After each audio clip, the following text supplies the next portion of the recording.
Welcome to lesson 6 on univariate data or statistics. Here in this lesson we cover the construction of box plots and we look at how to describe and interpret data and its spread, particularly given in the graph when it's given in a graphical sense. So let's move on. And here on this next slide we see again that I've broken it into two sections: part A, theory with the worked examples, and there's a part B with student questions followed by the answers.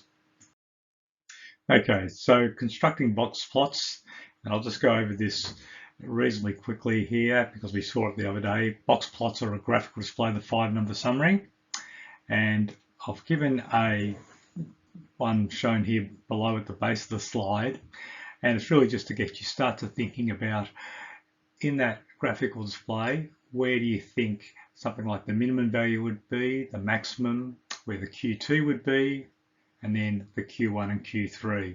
So I think we've already started to have an idea, and you can see that it would start, each of those would align with a number on that bottom scale.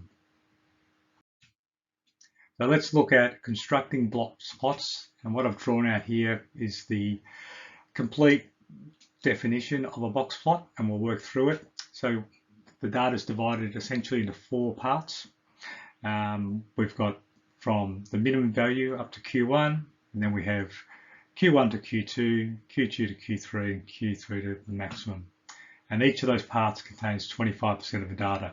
So let's just have a look. The lower part is with 25% of the data has the minimum value up to Q1, and that line in between we call a whisker. Likewise, at the other end, the right-hand end, we have the highest 25% of data from Q3 all the way along the whisker up to the maximum value.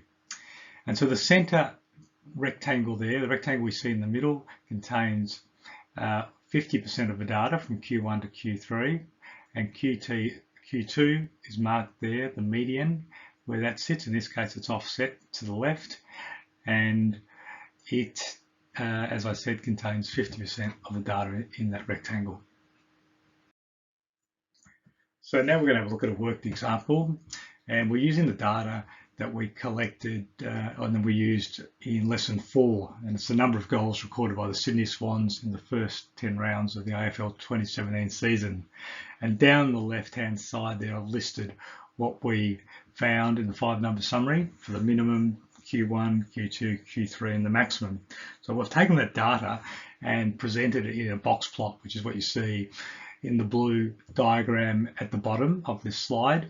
And effectively, we've tried to draw it to scale, and effectively we can see that the Q1 and Q3, which goes from 11 to 18, which is this rectangle, contains the rectangle, has the median right up towards the left-hand end because it's 11.5. So that's where you see that vertical line biased, if you like, or pushed right towards the left. And then on each, coming out from the rectangle on the left and right, we have the whisker going to the minimum value on the left and the maximum value out to the right. So looking at describing and interpreting data and its spread, we've been given a box plot about the number of eggs laid. And we're going to work through what information we can read, or the 5-number summary we can read from this box plot. So the first we can read off is that dot on the left-hand side at the end of the whisker is the minimum value of 2.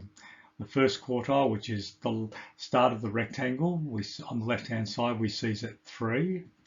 The median value, which is the vertical line inside the rectangle, we drop down to the scale there, we see that's at 6, Q2 equals 6.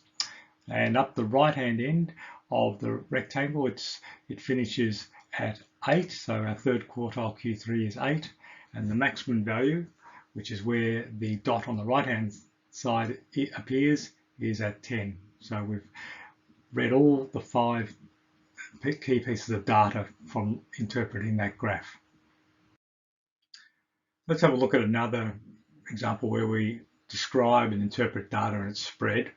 So we're going to again use that data from the Sydney Swans in the first 10 rounds, their goals scored, and we're going to also use the Richmond Tigers number of goals scored in the same first 10 rounds. So they're both listed there, And we've been asked to construct a box plot for these and put them on the same sort of axis. So I've just dropped down there.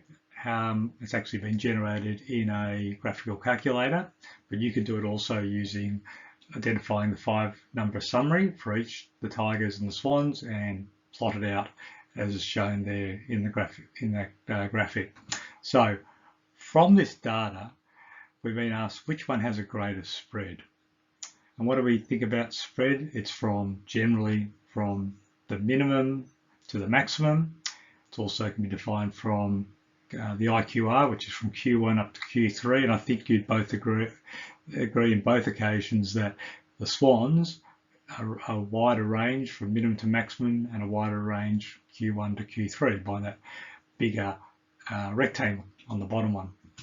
Next one, which team would you predict to win and why? Well, to win in football, you've got to kick more goals, generally, unless you're kicking a lot of points, but it's generally goals. And which one do we think is kicking more goals? And I think that rectangle on the bottom, which is wider, indicates to us and goes higher, indicates that the swans are kicking most of the time, or 50% of the time, that rectangle is representing more goals than the 50% of the time the tigers are. So I think that's where we conclude that the swans are more likely to win. And finally, why do the tigers have no tail?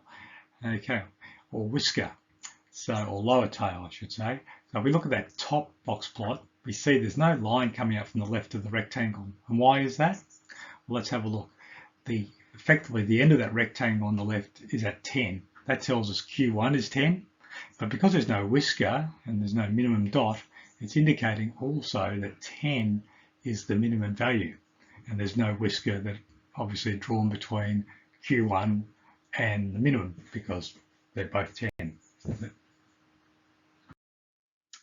Here we're looking at interpreting data and spread. On the left-hand side, the 3 graphics on the left, we're looking at histograms. On the right, we're looking at the box plots. So let's just have a look at down the left-hand side at those 3 histograms. And we're trying to distinguish between what is symmetrical, which is the first one, where we have even effectively on either side of the peak. And then secondly, the one in the middle is negative. We call it negatively skewed histogram because the data peaking is off to the right. And conversely, with the bottom histogram there, we call that positively skewed with most of the data up towards the left hand or peaking at the left hand end. Now, when we take it across to a box plot, those 3 box plot drawings, we can see a symmetrical one has, at the top there, has a vertical line in the middle, whilst a negative skewed box plot shown in the middle is off to the right hand side, and a positive skewed box plot shown in the bottom box plot there is off to the left.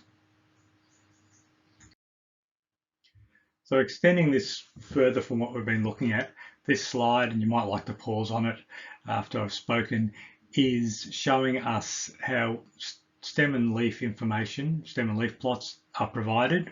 And there's 3 different examples here. And each time a box plot and a histogram has been produced. And the one on the left there is we see it's for symmetrical data, as we discover when we plot it out. And likewise on the right, our data ends up producing negatively skewed data in that top one. And then in the bottom one, we see positively skewed. And that's represented by each of the box plots and the histograms. So pause your slide if you'd like to just spend a bit more time analysing that. This slide gives us a summary of interpreting box plots. So box plots can be interpreted in a similar way to histograms. One, their shape. We see whether they're positively, negatively, or symmetrically skewed. Secondly, we can identify clearly their center or median by the vertical line inside the rectangle. The spread we can determine from the range of values from the minimum to maximum, as well as how wide the IQR is, which is the difference between Q3 and Q1, or the size of the length of that center rectangle. And finally, something we haven't spoke about at this stage is outliers, and they tend to be values which are particularly low or particularly high out to the left of the minimum value and to the right of the maximum that don't fit within inside our 5-number summary. This is our final worked example in this lesson, and it takes algebra scores from 2 classes, and we call this a parallel box plots, and you can see the linear scale on the bottom. And the first point we can take out from these parallel box plots, we can see the median score, that middle central line inside each of the rectangles. For class 1 it's at 80%, whilst for class 2 it comes down on the linear scale to 75%. So we've got a relative comparison of the 2 median scores. Secondly, we can start to look at the range and the IQR for each of the 2 classes. So the full range, if you like, for class 1, we measure out as 37%, and that's going from that top value there of 90% for class 1, or maximum, down to, I would suggest, 53% for in the minimum value for class 1. Okay, now the IQR is narrower. It's stated as 13%, which will be the difference between the Q3 and Q1, or the width of that top rectangle. Now the bottom box plot, class 2, we can see it has a much wider range. It's 50%, going from that maximum value 100% down to the minimum 50%. And the IQR, we can see there, that rectangle is going from 70% at Q1 up to 90% at Q3, gives us a range, an IQR of 20%. And finally, we make the comment that class 1 is approximately symmetrical, whereas we see that class 2, with the median line in the rectangle there off to the left, would be positively skewed.